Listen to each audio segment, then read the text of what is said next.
رمضان آ رہا ہے، تیاری کرو. جیسے حج پر جانے سے پہلے معافیاں مانگتے ہو، رمضان سے پہلے بھی ایک دوسرے سے معافی مانگو، ایک دوسرے کو معاف کرو، ایک دوسرے کو درگزر کرو، خود جا کے معافی مانگ لو. اللہ آپ کا مقام اونچا کر دے گا، مرتبہ اونچا کر دے گا. آخری رات اللہ تعالیٰ فرماتے ہیں جاؤ، تمہارے رات کی قیام اور دن کے روزے کے بدلے تمہیں سب کو معاف کر دیا. مانگو. اور ایک رات اللہ نے شب قدر بنائی جو 1000 راتوں کے برابر کر دی. وہ آج آپ کی تو راتیں بڑی چھوٹی ہیں، 5 راتیں جاگ لو، 3 گھنٹے دی بھی نہیں رات ہوں گی تو 5 راتیں جاگ لو، 21 23 25 27 29 ان میں سے ایک رات ضرور شب قدر ہوگی. ایک رات کا جاگنا 80 سال کی عبادت سے بڑھیا ہو جائے گا. صرف ایک رات کا جاگنا، ایک رات کا جاگنا. ایک شرط ہے، دل میں بغض نہ ہو، نفرت نہ ہو، حقارت نہ ہو.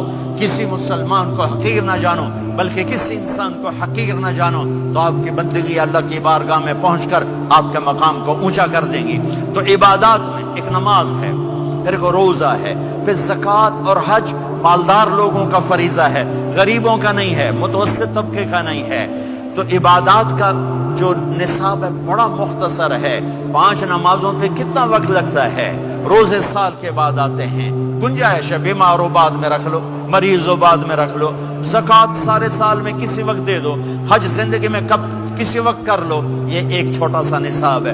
دوسرا میرے نبی کی زندگی کا پہلو جسے میں ہائی لائٹ کرنا چاہتا ہوں، جو نمایاں ہے، جو روشن ہے، وہ میرے نبی کی زندگی ہے، وہ میرے نبی کے اخلاق ہیں، وہ میرے نبی کا درگزر ہے، میرے نبی کا پیغام محبت ہے. میرے نبی نے فرمایا اسلام کا سب سے مضبوط عمل کیا ہے؟ ایو اور الاسلام اوثق. صحابہ نے کہا الصلاۃ، نماز. آپ نے کہا نہیں. جہاد. آپ نے کہا نہیں. روزہ. آپ نے کہا نہیں.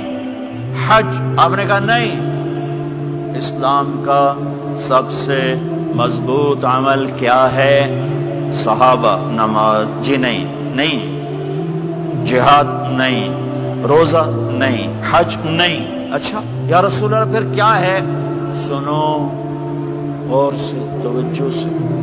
میرے نبی نے فرمایا اسلام کا سب سے مضبوط عمل آپس میں محبت کرنا ہے. اللہ کے لیے محبت کرنا ہے، اللہ کے لیے محبت کرنا ہے، اللہ کے لیے محبت کرنا ہے. اسلام پیغام محبت ہے.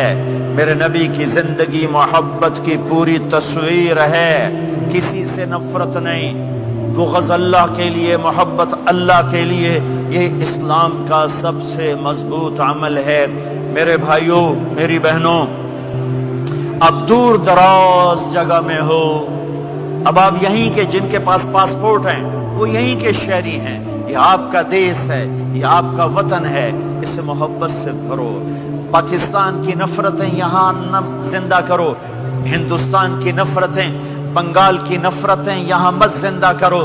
آپس میں امت بن کے رہو، مذہب کے نام پہ مت لڑو. یورپ میں یہ آگ لگی ہوئی ہے. میں بہت عرصے کے بعد آیا ہوں، مجھے نہیں پتا کہ یہاں مذہبی نفرت ہے یا نہیں ہے، لیکن چونکہ یورپ میں بہت دفعہ جانا ہوتا ہے، ہر سال ہوتا ہے، وہاں یہ جھگڑے، نفرتیں، ہماری مسجد تمہاری مسجد، ان کے پیچھے نماز نہیں، ان کے پیچھے نماز نہیں، یہ تو مسلمان ہی نہیں، یہ تو گستاخ رسول ہیں، یہ وہابی ہیں، یہ کافر ہیں. دیکھو میں ہاتھ جوڑتا ہوں، امت بن کے رہو، امت بن کے رہو، مومن بن کے رہو، مسلم بن کے رہو، مومنہ بن کے رہو، مسلمہ بن کے رہو. اختلاف رائے کو برداشت کرو. یہاں چاند کے مسئلے میں اختلاف ہوتا ہے، روزے کے ٹائم میں اختلاف ہوتا ہے. علماء سے کہتا ہوں اس اختلاف کو مٹھاؤ، جس میں سہولت ہو سارے وہ لے لو.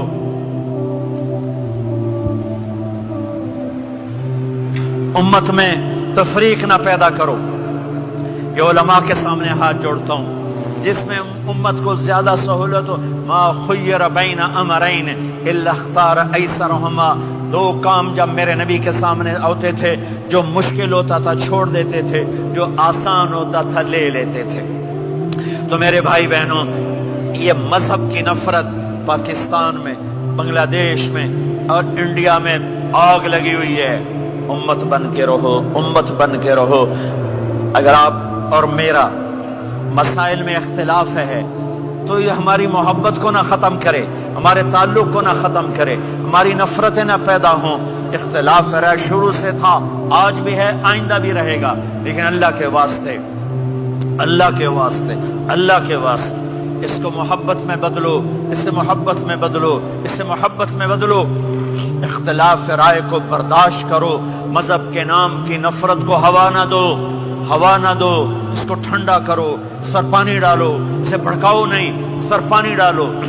میرے نبی نے عبداللہ بن ابی سے نباہ کر کے دکھا دیا، جو منافقوں کا سردار، باقی منافقوں کا تو کسی کو پتہ نہیں تھا سوائے میرے نبی کے، عبداللہ بن ابی کا منافق ہونا سب کو معلوم تھا، یہ منافق ہے، اور آپ کے پیچھے نمازیں پڑھتا رہا، آپ نے اس کے اپنے ساتھ رکھا۔ ایک دن آپ پانی پی رہے تھے، عبداللہ بن ابی کے بیٹے عبداللہ پکے صحابی تھے، کہنے لگے یا رسول اللہ تھوڑا پانی تو بچا دیں۔ آپ نے کہا